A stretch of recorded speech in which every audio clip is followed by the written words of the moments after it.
A maximum break is the highest possible break in a single frame of snooker. A player compiles a maximum break by potting all 15 reds with 15 blacks for 120 points, followed by all 6 colors for a further 27 points. Compiling a maximum break is regarded as a particularly significant achievement in the game of snooker and may be compared to a 9-dart finish in darts or a 300 game in 10-pin bowling. The first officially recognized maximum break was made by Joe Davis in a 1955 exhibition match in London. At the Classic in January 1982, Steve Davis achieved the first recognized maximum in professional competition, which was also the first maximum to occur during a televised match. The following year, Cliff Thorburn became the first player to make a maximum at the World Snooker Championship. At the UK Championship in December 2013, Mark Selby compiled the 100th recognized maximum break in professional competition.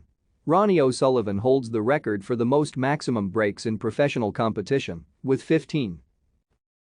Thank you for watching.